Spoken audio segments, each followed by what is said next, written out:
बिस्मिल्लाहिर्रहमानिर्रहीम। Exercise 21.2 resolve the following into partial fractions. इसका question number 1 कर रहे हैं हम, और यहाँ पे हम केस 2 यूज़ करेंगे। Denominator consist of repeated linear factors. Denominator के अंदर हमारे पास लीनियर फैक्टर होगा, मीन्स x की पावर 1 होगी, और रिपीटेड होगा।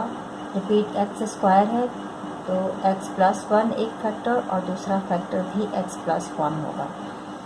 तो ये इससे पहले हम लोग 21.1 के अंदर जो क्वेश्चंस कर चुके थे वो केस 1 से रिलेटेड थे। उसके अंदर हमारे पास denominator non repeated linear factors होता था, मतलब अलग अलग डिफरेंट हमारे पास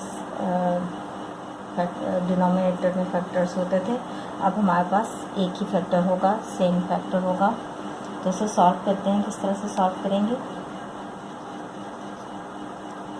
4x minus 3 upon x plus 1 whole square. हम इसे लेट करके लिख सकते हैं। ये इक्वल हो जाएगा a और b दो कांस्टेंट हम ले लेंगे। अच्छा, ये कांस्टेंट के साथ इस तरह से लिखा जाएगा। यहाँ पर पावर 1 होगी और b दूसरा कांस्टेंट है हमारे पास। यहाँ पे हम लिखेंगे x प्लस 1 पावर 2। यहाँ पे लिख भी लेते हैं। here a and b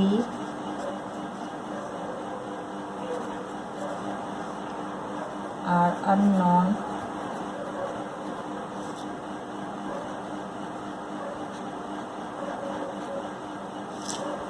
constants to be determined.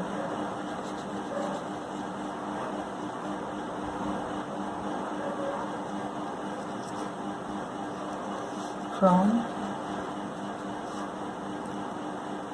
equation 1। ये हमारे पास है इक्वेशन 1। अब वही उसी तरीके से हम करेंगे, एलसीएम लेंगे। 4x minus 3 upon x plus 1 का होल स्क्वायर, और ये इक्वल होगा। एलसीएम अब किस तरह से हमारे पास आएगा? देखें, एलसीएम में हमारे पास फैक्टर होते हैं, कॉमन फैक्टर और नॉन कॉमन फैक्टर को हम मल्टीप्लाई कर देते हैं। इसको इस तरह से समझ लें।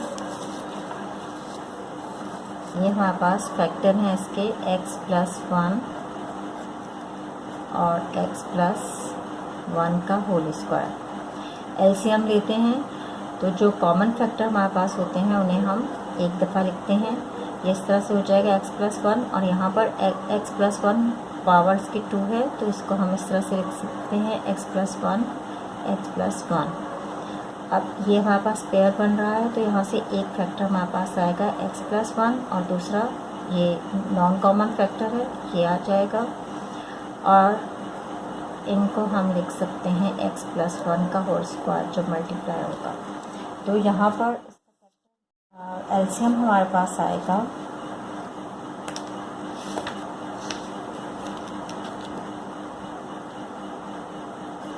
x प्लस 1 का होल स्क्वायर। और अगर आपको ये चीज़ समझने में मुश्किल लग रही है तो आप ये याद रखें कि ये जो क्वेश्चन के अंदर हमें दिया हुआ था x प्लस 1 का होल स्क्वायर, यही हमारे पास इसका एलसीएम आएगा। अब हम इसे आगे सॉल्व कर लेते हैं। अच्छा, यहाँ पे आप मल्टीप्लाई करके बात कीजिएगा, दूसरे तरीके से करें। a के डिनोमिनेटर है हमारे पास x प्लस 1, यहाँ पर है x प्लस 1 स्क्वायर। एक x प्लस 1 इस एक x प्लस 1 के साथ कैंसिल हो जाएगा, और बाकी एक बचेगा, वो मल्टीप्लाई होगा a के साथ।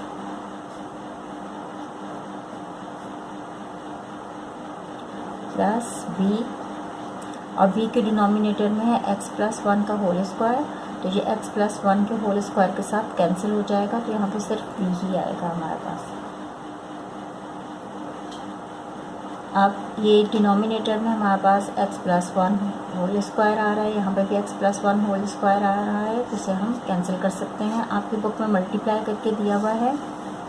अब चाहें तो उस तरीके से कर लें कि x प्लस 1, यहाँ पर भी हम मल्टीप्लाई करेंगे x प्लस 1 का होल स्क्वायर, और इस साइड पे भी मल्टीप्लाई करेंगे x प्लस 1 का होल स्क्वायर, तो ये कैंसिल हो जाएंगे। बाकी हमारे पास बचेंगे 4x minus 3 is equal to a x plus 1 plus b।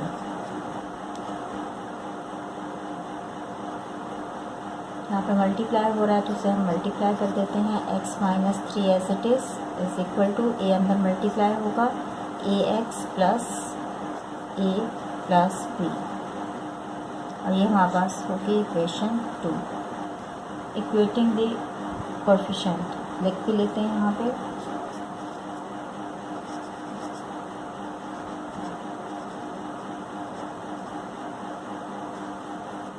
To determine the constants a and b by equating the like terms on both sides of equation 2. Now, by equating the coefficients of x in equation 2 we get equation 2 को हम देखें, इसके अंदर हमारे पास ये values हैं। x coefficient को हम इक्वल कर देंगे। देखिए ये इस तरह से होगा। दोनों साइड पर हमारे पास x के कोएफिशिएंट जो हैं उनको ले लेते हैं। ax इज इक्वल टू किसके आ रहा है 4x के, और a की हमें वैल्यू मालूम करनी है तो 4x, और ये x यहाँ पे मल्टीप्लाई हो रहा है, साइड पर आके डिवाइड होगा, x के साथ कैंसिल, a हमारे पास इक्वल होगा 4 के।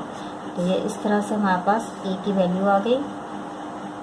अब हम इसी वैल्यू को यूज़ करते हुए b की वैल्यू मालूम कर लेंगे। अब हम -3 को इक्वल ले लेते हैं। यहाँ पर हमारे पास -3 कांस्टेंट है, और यहाँ पर a और b के इक्वल ले लेंगे इसे, a प्लस b के इक्वल। a की वैल्यू हम मालूम कर चुके हैं तो a की जगह a की वैल्यू पुट कर देंगे। b हमें मालूम करना है, b को इस साइड पर ले लेते हैं। b is equal to,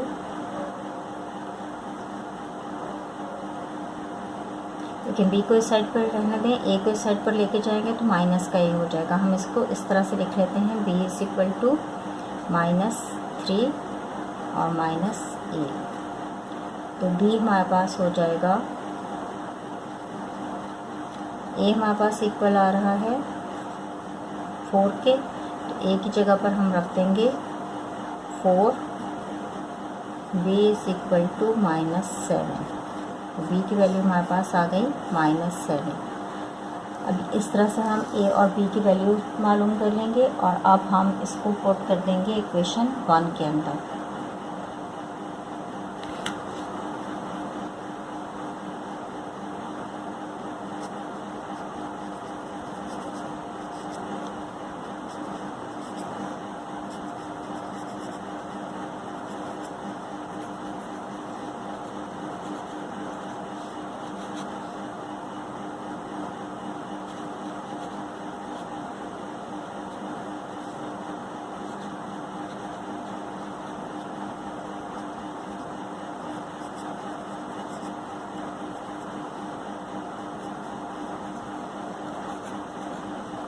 equation 1 है हमारे पास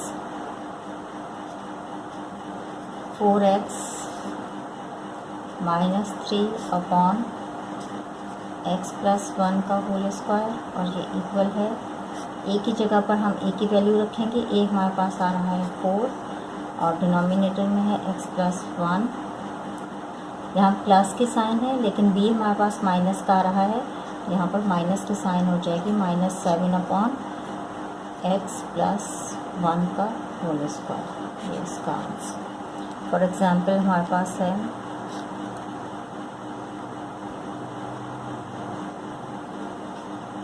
6 और 9 कैल्शियम ले लेते हैं। चलें, 2 से हो जाएगा, 2 3 सा 6, 9, और 3 1 सा 3, 3 3 सा 9, 3 1 सा 3।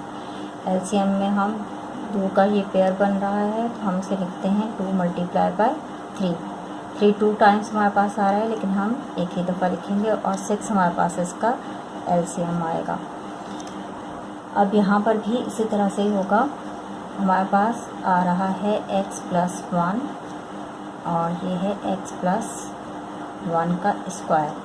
इसे हम अगर खोल के लिखें तो ये इस तरह से हो जाएगा। एक्स स्क्वायर का मतलब है x प्लस 1 के साथ मल्टीप्लाई होगा, x plus 1 multiply by x plus 1। अब हमारे पास ये फैक्टर आ रहे हैं, ये कॉमन फैक्टर, तो यहाँ से एक आ जाएगा फैक्टर हमारे पास x प्लस 1 और एक ये वाला फैक्टर आएगा x प्लस 1। तो इसे हम लिख सकते हैं x प्लस 1 का होल स्क्वायर। इस तरह से ये इसका एलसीएम हमारे पास आएगा x प्लस 1 का होल स्क्वायर।